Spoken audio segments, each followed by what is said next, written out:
President arrives at Hanford, Washington, where the world's largest nuclear reactor for peaceful purposes is under construction. He participates in the groundbreaking for the Hanford steam plant. Previously wasted reactor steam will produce an amount of electricity equal to that of a major dam. President Kennedy cites this as an example of developing new resources. It is now my high honor and great privilege to present the President of the United States.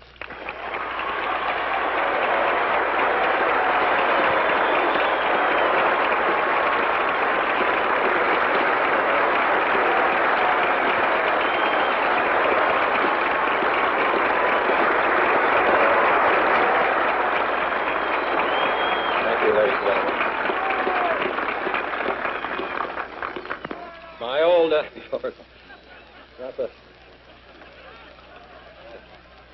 bipartisan occasion. The Senator Jackson, my old colleague, and Senator Magnuson, Governor Rosellini, Stewart Udall, Ted Morse, Congressman Ullman, Chet Holifield, Commissioner, ladies and gentlemen. This is an extraordinary place to visit as a citizen and as President of the United States, because along this river, men have played a significant role in the last 20 years, which has changed the entire history of the world.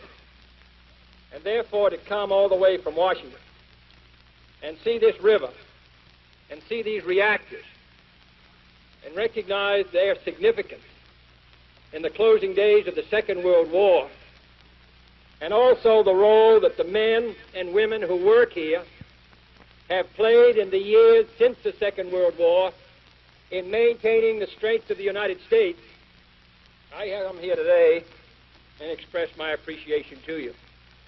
The atomic age is a dreadful age, but we must realize that when we broke the atom apart and released its energy and changed the history of the world, no one can say what the future will bring. No one can speak with certainty about whether we shall be able to control this deadly weapon, whether we shall be able to maintain our life and our peaceful relations with other countries. I can assure you we do everything we can. It is for that reason that I so strongly supported, recognizing as I did its limitations, but as a step, as Senator Magnuson said, on the long road to peace, that I strongly supported the Test Ban Treaty. But no one can say now,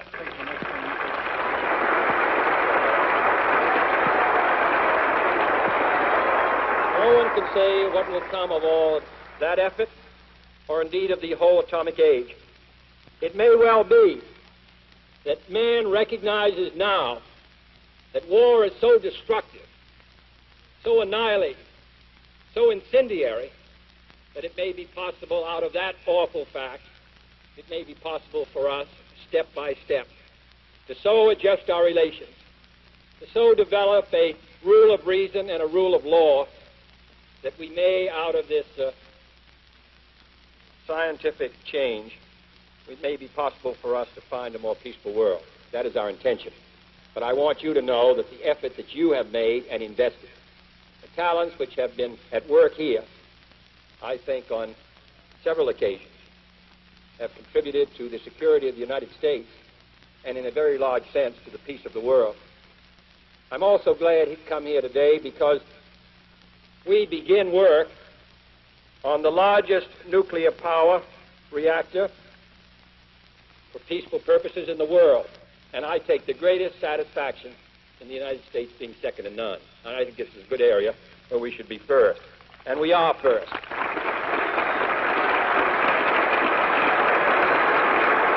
We are first. It's extraordinary how long it took.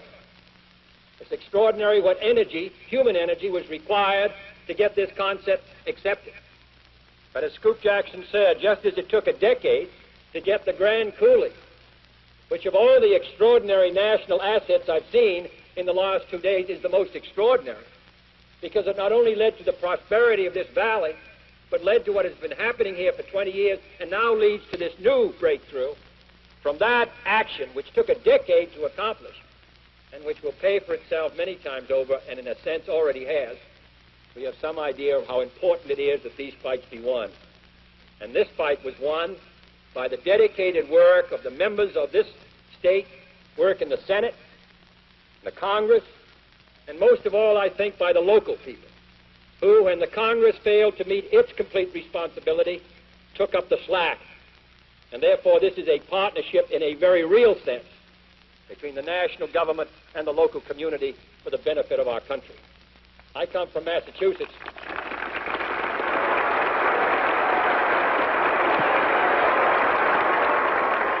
I come from the other side of the country, but it's a very small country, and I take the greatest pride in what we're all doing here. I wonder how many people who are sitting here today were born in the state of Washington. Would you hold up your hands? Excluding the children. And now everybody who wasn't born in this state? Well, you see that that's an important point. When we develop these resources in the Northwest United States, it's just as well that the country realizes that we're not talking about one state or two states or three states. We're talking about the United States. Our people move freely from east to west and even once in a while from west to east. But in any case, the country becomes stronger. There's an old saying that a rising tide lifts all the boats. And as the Northwest United States rises, so does the entire country. So with that.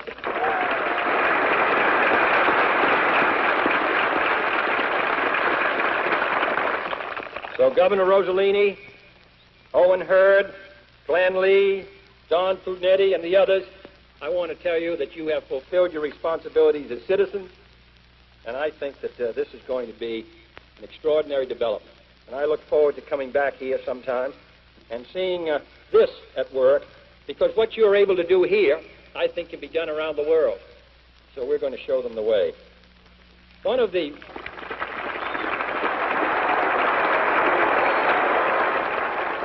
There are 2 points on conservation that have come home to me in the last 2 days. One is the necessity for us to protect what we already have, what nature gave to us, and use it well, not to waste water or land. Set aside land and water, recreation, wilderness, and all the rest now, so it will be available to those who come in the future. That is the traditional concept of conservation, and it still has a major part in the national life of the United States. But the other part of conservation is the newer part, and that is to use science and technology to achieve significant breakthroughs, as we are doing today, and in that way to conserve the resources, which 10 or 20 or 30 years ago may have been wholly unknown. So we use nuclear power for peaceful purposes and power. We use new techniques to develop new kinds of coal and oil from shale and all the rest. We use new techniques that Senator Magnuson has pioneered in oceanography. So from the bottom of the ocean and from the ocean, we get all the resources which are there and are going to be mined and harvested. And from the sun, we're going to find more and more uses for that energy whose power we're so conscious of today. All this means that we put science to work in improving our environment and making this country a better place in which to live. So I want us to stay ahead. You know that in the next 10 years, I hope the people of the United States realize it, that we double the need for electric power every 10 years. We need the equivalent of a new Grand Coulee Dam every 60 days. In the next 20 years, we're going to have to put in the electric industry $125 billion of investment. And when we do that, this country will be richer, and our children will enjoy a higher standard of living. We don't realize that what we regarded as affluence 30 years ago is now way down below. Air conditioning, television, electricity, and all the rest have changed the life of this country, and we're going to find the same extraordinary changes in the next 20 or 30 years. I think we must do several things.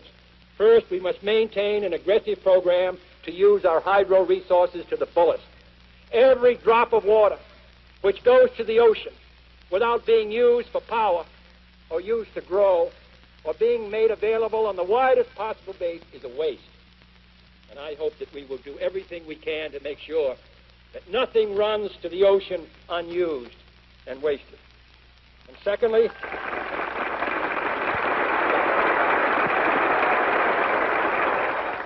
we can meet our electric power goals by developing new means of making our vast resources of coal more competitive in the generation of electricity. Coal is an old fuel, but we're going to find new techniques for using it, which is going to make it one of the most advanced of all human fuels. And third, as is well known here at Hanford, we must hasten the development of low-cost atomic power. I think we should lead the world in this. By 1967, 68, 1970, in the Northeast United States, where power rates are nearly double yours, we're going to find atomic power increasingly competitive. And by the end of this century, this is going to be a tremendous source. Our experts estimate that half of all electric energy generated in the United States will come from nuclear sources. And fourth, we must construct efficient interconnections between electric systems, public and private, both within regions, as you've done so effectively here in the Northwest, and between regions, as has been proposed by means of a Pacific Northwest, Pacific Southwest intertie. Maybe we can give some of it to California.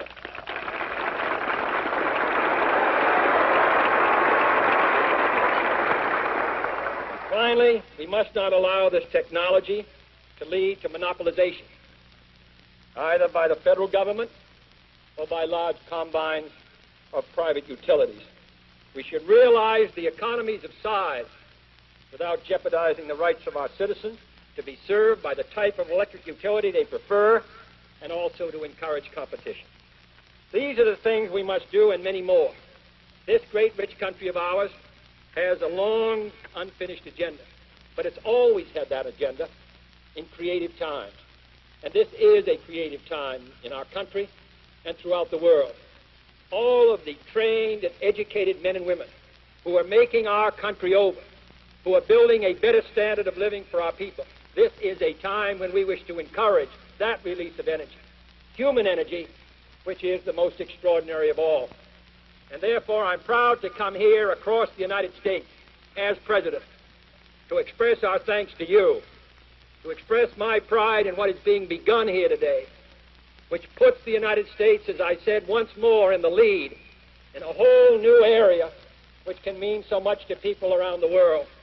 And I think it's very appropriate that we come here where so much has been done to build the military strength of the United States, and to find a chance to strike a blow for peace, and to find a chance to strike a blow for a better life for our fellow citizens. This is a great national asset here.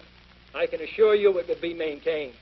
And from the work we begin today, I hope the light will spread out, not merely to those who are served by electricity, but to all the world to realize that here in the United States, we're moving ahead and providing security for our people, and also a hope for a better life in this most beautiful country of ours. Thank you.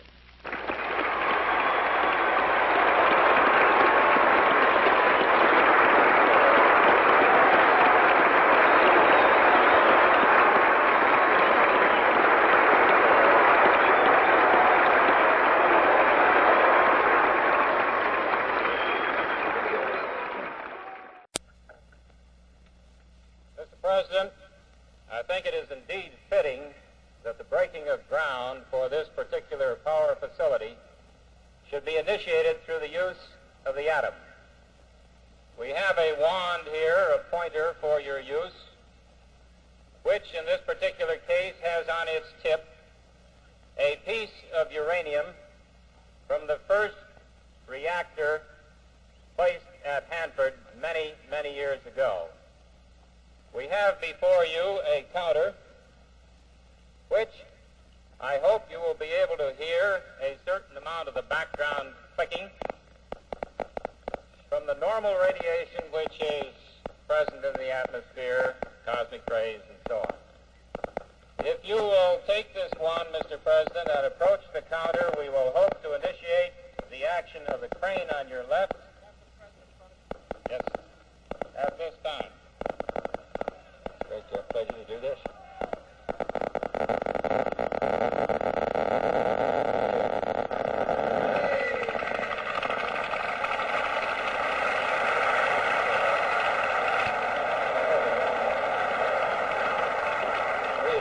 this was wholly on the level. There's nobody over there moving that, but I'll just show what